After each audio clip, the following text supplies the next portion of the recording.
Hey everybody, I'm back again with another video. This particular turntable might look alright from a distance, but it's not what it seems. It really is not what it seems. This is the second turntable out of the pair that my customers sent me. If you're wondering what the first one looks like, you really do need to be checking out my Facebook page. There is a video that I have literally just finished live on the Facebook page, showing everybody to the extent of just how bad this turntable was. It was fully stripped down on the video. And this is the second turntable. So, I'm going to give you a quick, brief overview of why it's coming to me. And we're going to pop my camera on its stand. And I'm going to strip this entire thing down so we can see just what's happened. So, first things first. It's been serviced and wrapped recently by another competitor. Okay. All looks good from a distance until you actually do look up close. So first things first, this wrap is not 3M. It is cheap vinyl with crappy decals. Nothing has been cut correctly. It is just a horrible, looks like a Stanley blade's been put everything on this. We'll get to the platter in a minute. This he heat wraps around and pushes in. But you can see here where it's actually started to rip around the sides of the housing for the pop-up. The graphics are already breaking apart. This has been recently done. Graphics here are not straight, and as you can see here, the cuts, horrible. Just horrible, guys. Look. It's not straight cut on the trims. It's just not a very good job at all. It's even bowed up here as well. You can see this here. I appreciate it's very difficult to show you all of this. The arm's been sprayed badly. Well, the arm section, you wanted the entire arm sprayed. You got just the top section sprayed. Platter's all scratched. He's cut this by hand. There was a white piece of carbon fibre vinyl on both of these platters, but the customer has actually taken that off because it was such a bad job. But he's applied it by hand, he's cut it by hand. You can see all the blade marks. Same thing goes for the 45 adapter. As you can see on there, very, very bad job. Same thing goes underneath the platter. If I quickly just put this back on its stand temporarily just for a second, so that I can take the platter off. Hang on a second. Take that off. Put the camera again. Right, take a look at this. The vinyl's picking. It's not even stuck down properly. You can hear me poking at it. Look at the state of this. Look at it, guys. Wow, I mean, that isn't...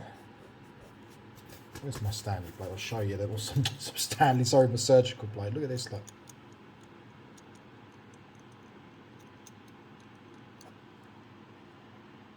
Cut it here and he hasn't even taken the excess away.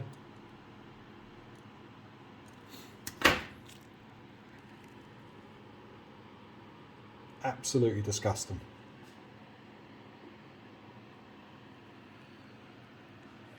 Right, let's get this camera on a stand, shall we? Let's get this thing stripped down so you can all see to the extent of what the internals look like. Let's get this at a right angle. How are we looking there? I think that's the best we're going to get that the way my camera is. So let's start off with the basics then. Let's take the rear weight off the back. Starting with the tone arm. So like I say, my customer asked for this to be resprayed. He asked for the central section to be resprayed, a minimum. And he's just literally done the outer section. Hasn't replayed anything else. It's a bad job as well. We'll quickly look into that in a minute as well when I take the arm out. The lock for the arm moves extremely freely. The height adjustment again is an absolute joke. Again, that thing moves with literally no resistance whatsoever. Terrible on that. Comes off with no force whatsoever as well. Then we're going to go into these decks and show you just how bad the internals actually are. This isn't the first time I've had to do this. So bear with me while I get the screws removed.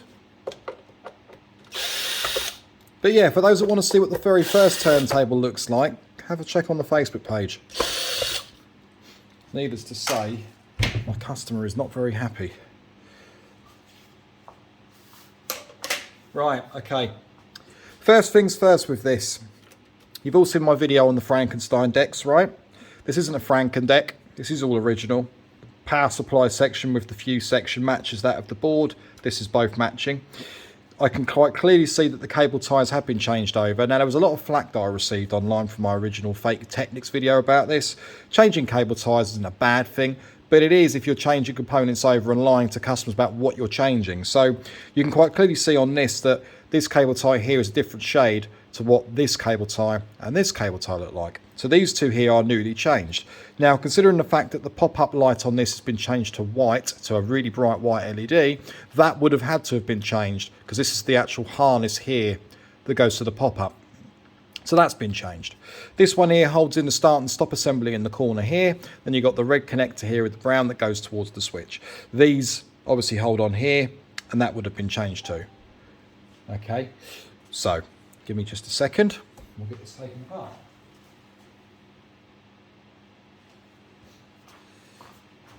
Okay, let's see what we can do. If I do go a bit quiet, guys, ignore me. It's just me concentrating. I don't do anything wrong on this on the video, so I still need to concentrate, even though the whole thing's being ripped apart.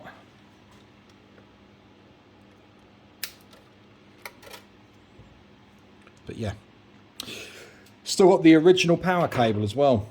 It's quite strange considering the fact that it's the old style cable. I would have replaced this and popped a moulded plug on the end, a moulded plug with cable. So we're going to do this on this anyway. We're going to be replacing this. So obviously cutting the connector, cable ties. Pull the cable through, cut off the original power cable connectors. We're then going to take the silicone tubing out. Instead of removing the cable from this, I'm just going to literally unscrew the main plate and pull this to one side, as this is all going to be changed over.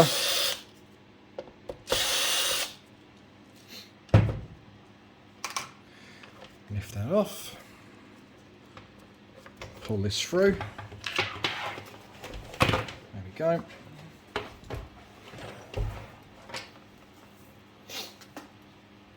Right. Lovely. Let's angle that cable again. Sorry about this if you're watching and the camera keeps moving. It's literally mounted to the very top of my workbench. If it does move, I do apologise. But that's how things work. Right, okay, so that's the power cable now removed from the turntable. What should we do next? Let's remove all the connectors. These should pull out relatively easily, which these do, because they've obviously been worked on before. The connector tabs are not broken, which is a good thing. Same thing goes for the lamp. Fantastic. We'll leave the thermal and everything else on this at the time being. Right, the next step, let's get this upside down. Now I'm going to use an old deck saver that I'm using. The reason I'm going to use an old deck saver is because this is all going to be stripped down and removed. There's no care and attention really needed with regards to the condition of the wrap, because the wrap's going to be stripped off on the video as well.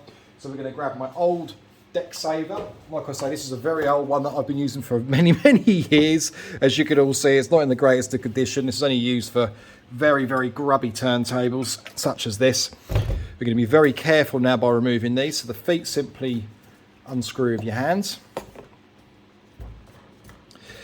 Now, a lot of people, whenever they remove these turntables, or the feet from these turntables and the 4 outer screws, make the big mistake of using electric tools to remove them. Now, there's one in particular you've got to be very careful of, and that is this one here, which covers over the start and stop assembly.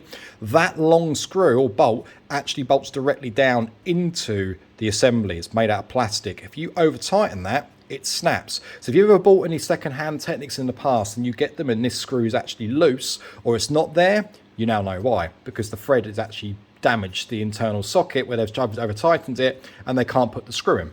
And the only solution that you have, other than replacing the start and stop assembly, is to leave the screw out. Some people douse them in hot glue I mean, there's all sorts of things I've seen over the years, but you need to be extremely careful when removing that particular screw from the turntable, because they're very long, but there's not much holding them in.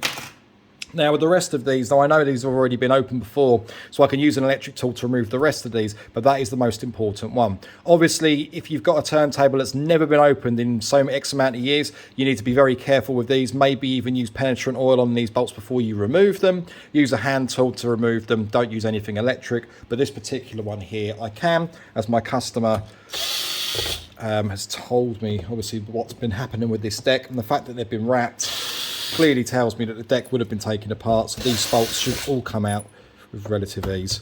Now I'm using a very cheap hand drill, and there's a reason why I'm doing this with this particular turntable, and with any of these older ones, you don't want anything that's too powerful. Some people use Black & Deckers that are on the highest possible torque setting and speed and hammer drill functions. You don't need to do any of that. It's just total overkill, and the last thing you want to do is cross thread any screws, or at worst snap the thread off inside the actual sockets. So you need to be extremely careful. Doesn't mean to say that the bits that I use on these are not good quality. The drill bits that I use, I pretty much swear down by Weira on everything electric. Hand tools are usually the same as well. This particular one, I've got that yellow bladed one, isn't obviously a Weira. Just for the purpose of this video, because my Weira tools are on a different workbench in the unit in my workshop. My main soldering tools. But you get the idea. Okay, so these are the outer screws we're just removing now. Make sure we got them. So the 4, the 6, and the remaining internal screws for the base have been removed. Right, okay, let's get this rubber base off and see if we can remove this without shaking the camera. There we go. Okay, there we go. Right, let's put that to one side. Right. What have we got here then? So as you can already see from the back, and you saw when this was already the correct way up, you'd notice that there wasn't any sockets on here for dust covers.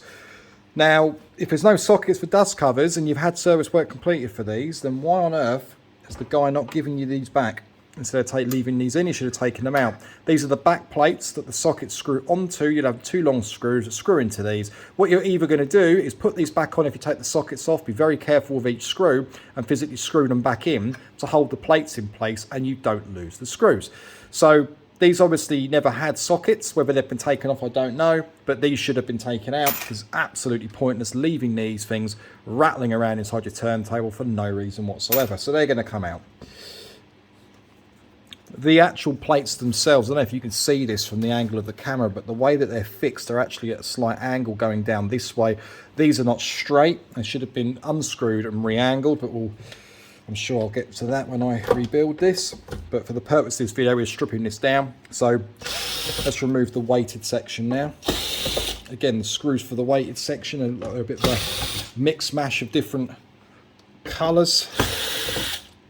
So we've got black and gold.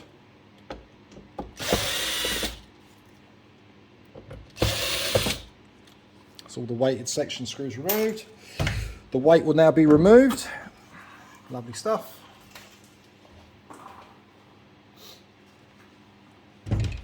That's that. Okay, everybody see that okay? You should. Right. First thing that screams you in the face when you look at this, it's all this wrap, all this excess. We're going to get to this in a second. Next step, let's get the original screws removed from everything else on this turntable. So the first thing we're going to do is take the arm out of the turntable. So we're going to use an electric screw for these, because I know we're okay with this. Lovely. Third one. Now we're going to do the pitch control. Again, I want to use a hand tool with this really. Don't want to be using an electric drill to remove these ones. The last thing you want to do is cross thread any of these. Got to move this and slide it towards me, otherwise we're not going to get my head round underneath the camera. So pitch control can be sat there. Original felt tape's never been removed, just broke that to get that out. We'll take the arm assembly now out of the turntable.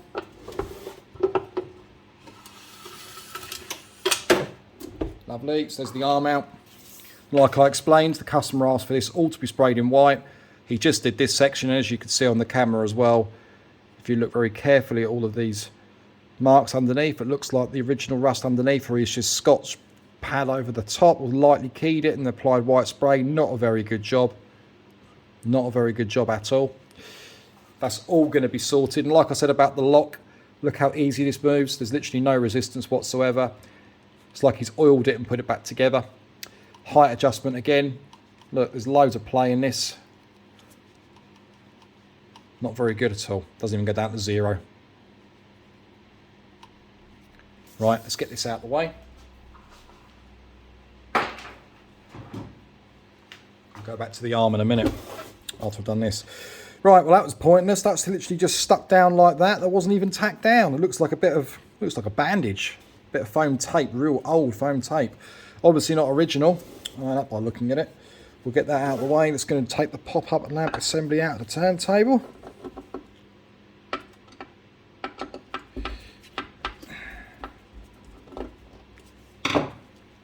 Two screws. There we go. Now the other pop-up assembly was actually really, really bad. I'm going to quickly show you that actually. That's the original one from this turntable. But the pop-up assembly from the other turntable, if you look on my YouTube video, is this one. And look at the state of it. All rusted over the front. All rusted over the back. Bottom all rusted. It takes literally no time at all. The screws all rusted. I mean, you can clean this off. You can make it look a hell of a lot better than that. And it's so badly oiled, look, it's like silicone oil. It's just way too thick. Where he's tried to attempt to make it move slowly. So that's going to be sorted as well for my customer. But that's his pop-up lamp assembly. Again, cheap LED. The height is at the wrong height. Bendable LED. I do not rate them highly at all. Let's remove the start and stop assembly from this turntable now.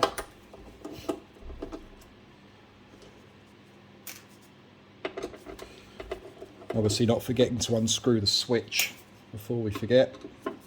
Switch is screwed on with a very small screw. Again, if you over tighten that, you're in for a world of pain, because you if you do that too tight, you're replacing the whole base assembly, which I'll show you in a second. I'll also explain in a second what I meant by the longer screw as well. It's always interesting to know if you don't know what this stuff looks like. So this is the little switch, and that's the tiny little screw that unscrews it. You literally just pull that up. There goes your assembly. Right. So what I was saying earlier about these longer screws, I'll show you it. So as you saw, these three here mount around the sides of the actual start and stop assembly itself to the plinth on the bottom. You then got another screw in the center that holds it down physically in the middle of the plinth. Then you've got this one here. Now what happens is when people put these in, if they over tighten them, or the wrong angle, or over tighten them, that entire section snaps, because obviously it's made out of plastic. So you have to be extremely careful when you undo these. So the tip for everyone out there that's looking into getting in these and having a bit of a clean, do not do these with electric. They need to be done with a normal hand tool, because you will break them. If you find it's not untightening, use a bit of penetrant oil, spray it down. Try tightening it lightly first, and then untightening. That's another little trick. Just be very, very careful. Right, so again, if I get my light onto this so we can actually see it a little bit more clearer. Hang on. Soldering for the actual LEDs is not the greatest. It really isn't. You can see how bad that is. The original switches are still in place. The board hasn't been cleaned either. Look at the state of the board. No deflux, no nothing. I would have desoldered. I would have applied new solder, desoldered the switch, changed both switches over. So at least had two brand new switches.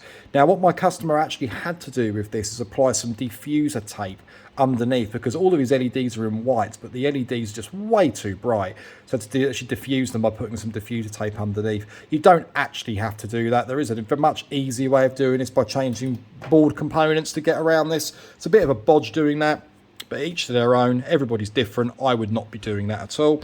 That's everything off from underneath here. Obviously we have the surround for the pop-up. That should be glued in place, obviously, because it's been vinyled around. It's quite tough in there, but he hasn't glued it back in. It just push fits back in. Hasn't removed any of the old original adhesive. Nothing's been removed on that. And all the original adhesive is still in place on here as well. Now if we turn this back over and look at the board, we're now going to undo the main section for the main board and remove this by hand. Now the last one that I've replaced on this is quite a common trait from this particular person who does the work on these. These screws are extremely tight. Now either he uses thermal paste to put them back in, it looks identical to thermal paste, or he uses Loctite. Now it's bright white in colour and it is extremely tough to get these off, like that one there for an example. No, let's try my other screw like I did with the last one. That is the correct thread size, but just does not want to touch. Very, very, very, very tight. There we go, that's one. I mean, it's not exactly budging, but that's definitely loosened. And two. Wow.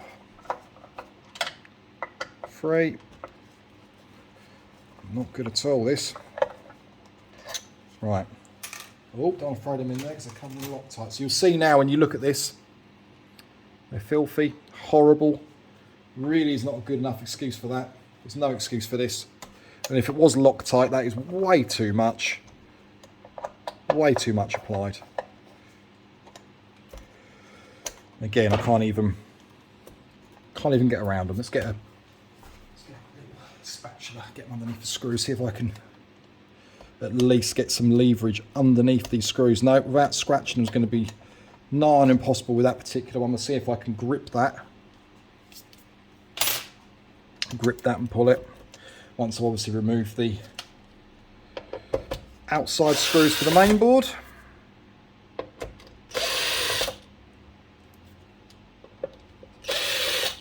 Right.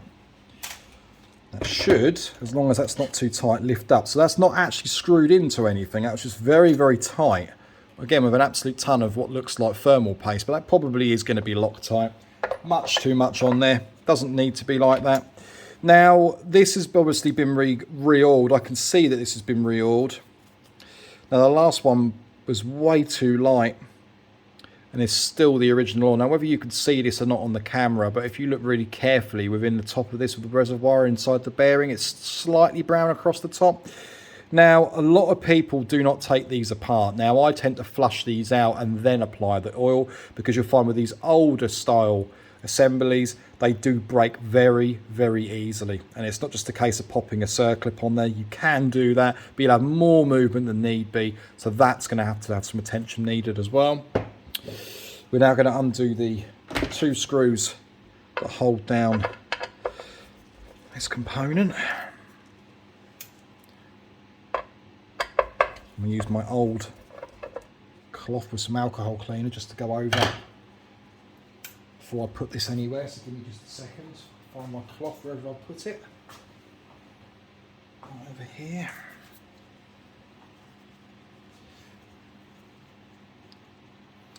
So again, this is more just for the purpose of the video, using an old deck saver, just so you can all see exactly what we're up against.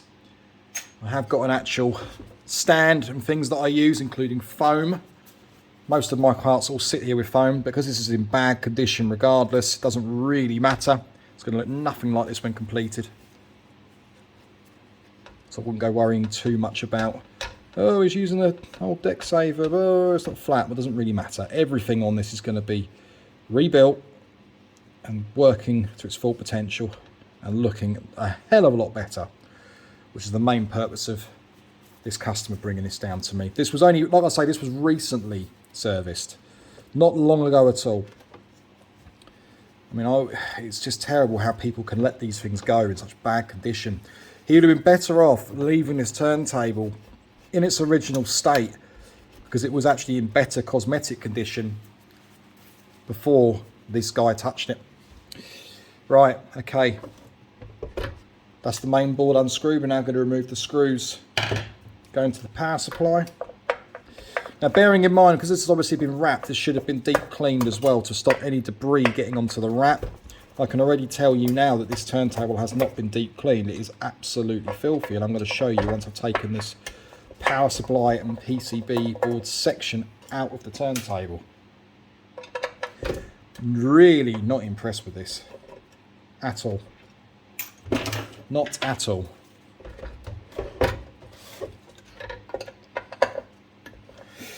But hey, makes a good video, doesn't it? There we go. Ooh. Right. Let's pop this board down over here. The surface has all been prepped. Usually I pop this on a rubber mat, but the purpose of this video, because everything's all been rebuilt anyway, it doesn't particularly matter. There are components on this board that I am going to need to change regardless, because things haven't been completed on the last turntable, and I will be going over that in a minute. Right, okay, so again, if you look at different angles, you can see all the dust on this, particularly around all the mounting points. It doesn't do much justice on this video because it is literally everywhere on this. Not the cleanest, but you can see from what I was saying earlier, all these cuts. We're going to remove the wrap in a minute. I'll physically dip into this and see exactly what we're playing with. But the first thing I'm going to do is move some of these components out of the way so you can clearly see this, obviously on the video. There we go, that's what's going to happen. Move this main board out of the way as well. I don't really want that anywhere near what I'm doing here. So, what's the first thing we're going to take off? Let's take the pitch trim off. Now, my customer's actually replaced this pitch trim because he included silver pitch trims on these decks, and they looked absolutely terrible apparently. So he's removed them to replace them. Unfortunately, they've got to come off and they need to be replaced again. Because obviously with a vinyl wrap that I complete, everything is hand cut using surgical blades. So not the best, unfortunately, how they are at the moment. He had to use diffuser tape when he changed the pitch trim over because the LEDs are way too bright. So these are going to be going in the bin. Now if we turn this over again, we'll start off by removing the wrap from these reg sections here. Nothing is really stuck down properly. There's blade marks, as you can see, everywhere on this turntable. It's an absolute shambles considering how much this poor guy's probably been charged to have all of this so-called work completed. I mean, the wrap itself has not been applied very well. It's cheap wrap, it's not 3M. I see this all the time. It's very unfortunate that people fall for this.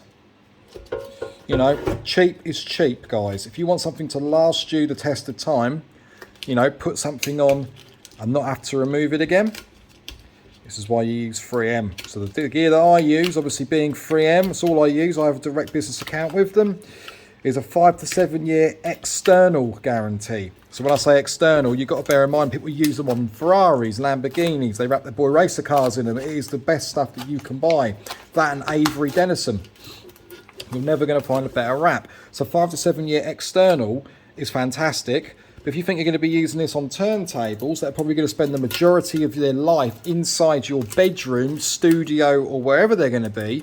If you're very careful with them, they'll outlive you. I see it all the time. Right.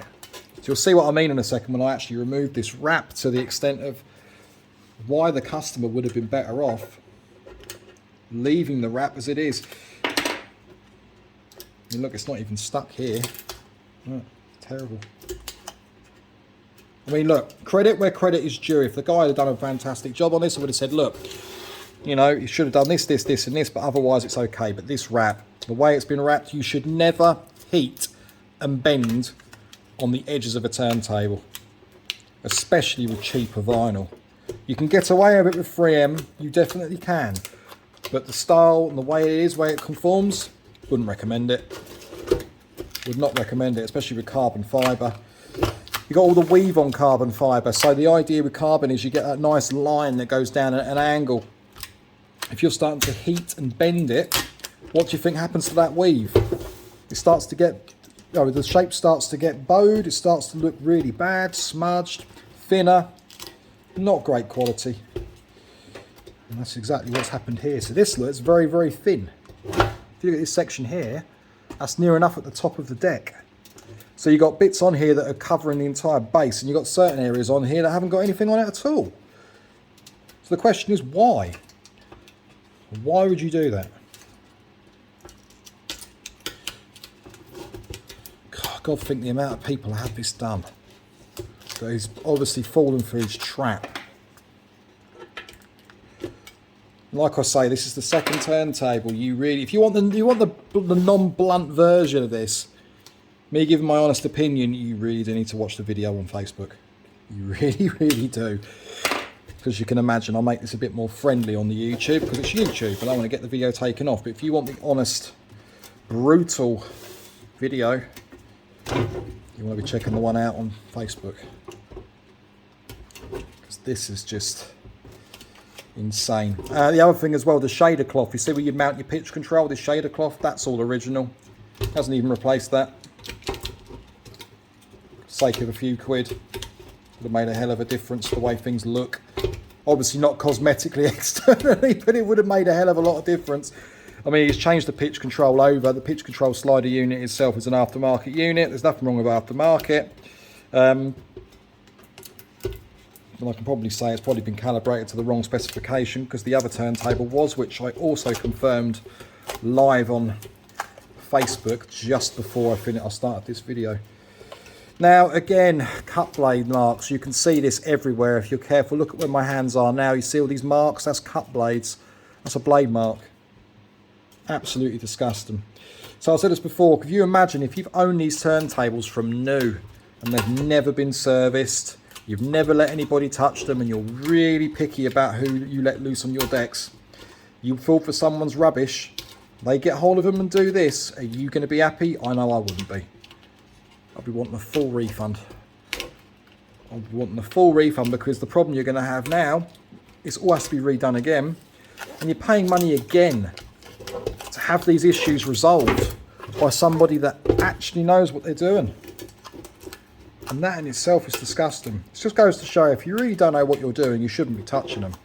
Right, that's all the edges picked now, as you can see. So this wrap will now all be coming off. So we'll turn this around the correct way so you can all get the right idea. Let's put this inside the deck saver like that, so we've got some movement. Right, deck saver's not actually level. It's not flat on there. Okay, so let's take this wrap off, shall we? Where should we start from? Let's start from this corner. Let's see what we're working with and see to the extent of how bad the turntable is underneath. Now, some of these, depending on how bad they are, a lot of people tend to just, you know, lightly key over the original graphics. I know the other one wasn't. This one here doesn't look to have been like that either. And sod's law, it's actually in pretty nice condition. So he's done himself no favours by having this wrap installed.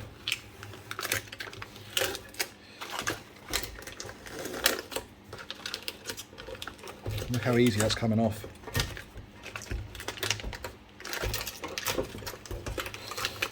Wow.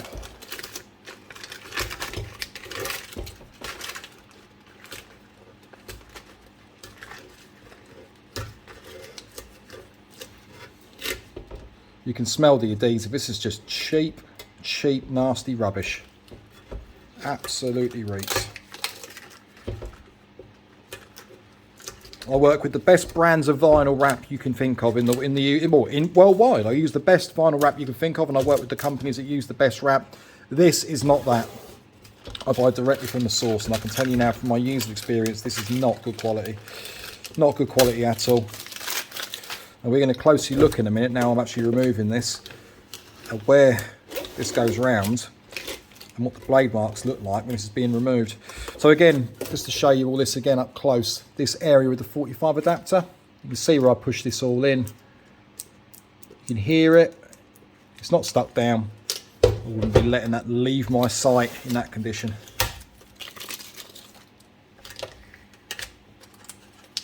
Once I've done this and we've had a quick look, I'm also going to look at the board, because the last one I looked at, there was a lot of parts that needed changing that weren't completed.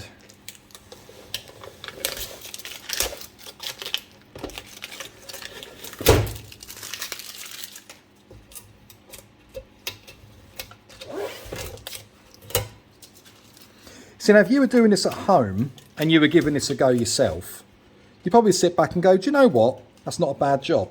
But the fact that you're paying somebody to do this, who's meant to be a professional, it's not good enough.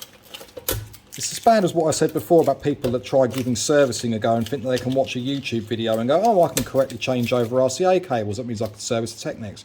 It's not how it works. Trust me, vinyl wrapping is an art form. I mean, it's taken me, I've been wrapping for years. Absolute years. And it's not something you learn overnight. You might get competent, you know, wrapping certain areas, but some will do it better than others. But trust me, this is not a, you know, buy a roll of vinyl and you're basically 3M's top dog within a week. It's not how it works. There's literally been no prep work on this plinth at all for even applying the vinyl.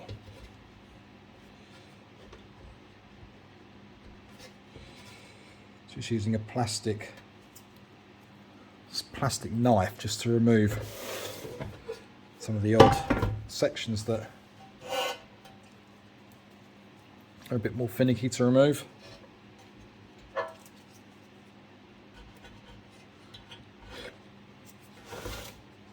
Right.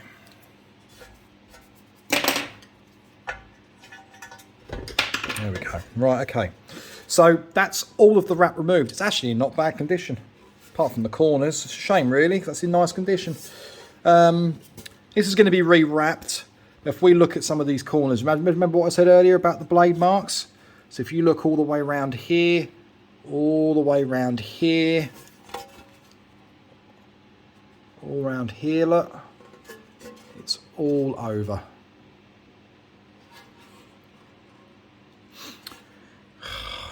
Hang on, the worst of it's actually over here. I don't know if you can see it probably on the camera. Right, there we go. If it starts to focus, you might just be able to see it. So I can tap the screen. There we go, that's better. Look here, look. See this line? Follow it around. He's scratched that.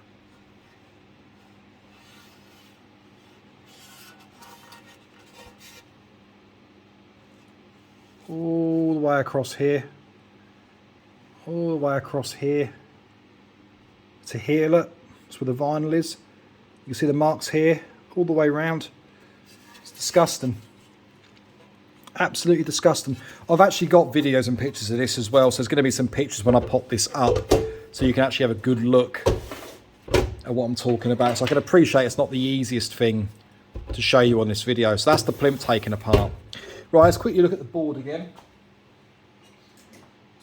So the main board, again, I first looked at this, popping the cover off of this and went, right, he's only changed one component on this that I can see, and that is one diode on the board. There are several components that need to be changed over as part of a service, and especially the diodes. He's only replaced one diode. The other board was nice and clean, I'll give him that. It was reflowed nicely. But there are areas on there that needed some attention, and this is where people let themselves down. They don't actually service these boards, they just give them a clean, reflow a little bit of solder, and in this case, haven't even changed over the quartz oscillator. I mean, that thing's ancient, it's years old. There are caps on these that have bowed that are going to need some replacements on them as well. That happens over time with heat. They need replacing. There's at least 3 on there, 4 of them that I can see that are bowed. So, new caps, oscillator crystal, diodes and other parts that are going to be needed 100% but haven't been completed. That's just on the board. That's that. And the final thing that we're going to look at, going back to the arm again. Now, my customer has said to me that he had the audio going through different channels. It wasn't in the correct term. Now, what I tend to do for checking the audio is a very, very easy thing to do, and you don't need anything specific. Now, what I use this for, and you're going to laugh, cheap soldering iron, about £5, cheapest thing you can buy. You need one that's got continuity mode on it. Stick it in continuity mode, and basically what you end up with is something that you can check the point connections. If you have a bit of speaker wire, for an example, either end touches, you get a beep. So you know your connection is in the right place. Now, to give you an example of this, if I show you the insides of the arm here, you've basically got left, there's 4 points there, you've got left, right, and you've got the 2 earthen points at the bottom of the cable. So either one of these pins all 4 points, inside and outer sleeving, should all correspond to the pins inside this arm. Now my customer has actually reported that the audio is reversed, which quite honestly tells me that these connectors are either put on the wrong colours on the wrong way around, or the actual cables are the wrong way around. So what the best way of doing this is on the top right hand side, so you put the pin on the top one, top right hand side of this connector will be the right hand side, that should beep, and it doesn't. If I move it to the left hand side, yep, so the right hand side connector, I'll do it again so you can see. The left hand side on the arm is going to the right hand side cable. And I'm a betting man as well, that means the outer sleeving should be on the bottom right hand side. That's wrong. Yep, so that's on the left. So these cables have been reversed. So this means this one here on top right will work, and then the outer sleeving on bottom right works as well. So these cables have been put around the wrong way. I'm that confident about this, I can show you all this. I can show you all this right now. On the arm connection, bear with me. Left, right. So the cables are actually the right way around on there, but it will probably be the connectors themselves.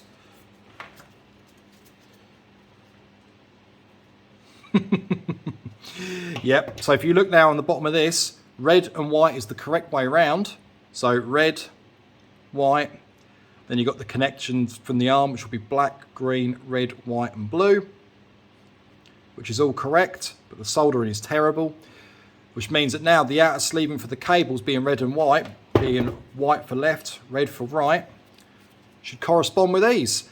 We've got a red sleeve connector for a ring connector on here with a white cable. That's the left-hand cable with the wrong bloody connector. So these have been soldered the right way around, but the connectors on the cables have been soldered the wrong way around. So he hasn't paid attention and soldered these the wrong way around. So this black one here, which should be white, will actually be red. And there you go. There it is. He's soldered them both the wrong way around. And the other thing that add insult to injury, which I also said about on the Facebook video, was when you buy ring connectors, you buy them in black. You get a rubberized section in black. You can buy them in white. You can buy them in red. And all different colours actually as well, depending on what you're going to use them for. Because he's obviously ran out of the white connector, he thought, oh, I'll just use black. So he actually cut the rubber section off and then pulled the rubber off. So he's now got a black and a red. So you've got one of them that has a red rubberized section, and this one here is just indented in black, which you can actually see on the camera if you look very carefully. You see how one of them is rubber and the other one isn't? Because there's no rubber in the black one, it's just the red. So they've been soldered on the wrong way around, which basically means if you're using things on time code, you're going to end up with a reverse signal. Now my cheap soldering iron, like I say, this is fantastic for checking continuity. That is literally all I check it for. I've got a bench mounted multimeter. So I say soldering iron, sorry, I meant multimeter. Bench mounted multimeter for this. Then we go back to the arm again. You'll see the quality of the arm, like I was saying. There's paint at different angles on this. If you look at it, it's not in the greatest of condition at all. It's very hard to pick up on this bloody camera. But either way, you can see it on the look on the sides. Customer asked for the whole arm being white. He got it back with just the top section. Got no idea with regards to bearings and things on this, so that'll be checked over at some point once I start working on these turntables. But yeah, so there we go, guys. That's one badly serviced, well, /service/ refurbished turntable, stripped back down to its former glory. The next step's going to be prep all the unit up. Customer's then going to decide on his on the wrap of choice. We're then going to prep this up, sand this down, wrap this. A lot of people have been asking me regarding doing wrap videos. It's not going to happen, guys. I'm very sorry. It's people like this that have completed this wrap that will watch my videos. It's not going to be for home use. I'll try and profit out of this. I do not want people copying my methods that have taken me years to get exactly how I am. Okay, so again, guys, any questions about anything you've just seen, please feel free to comment below. If your turntables are in a similar condition, again, you feel free to comment below. If you want me to book them in to have me finish the work and complete this properly for you, I can, but there are no booking slots available now until September. So get on the website, justtechnics.co.uk if you're based in the UK. And obviously don't forget to check out the Facebook page, which is facebook.com/justtechnics. And guys, I hope this was interesting for you. And like I say, any questions, put a comment below and keep your eyes peeled for more videos. Cheers, guys. Take it easy.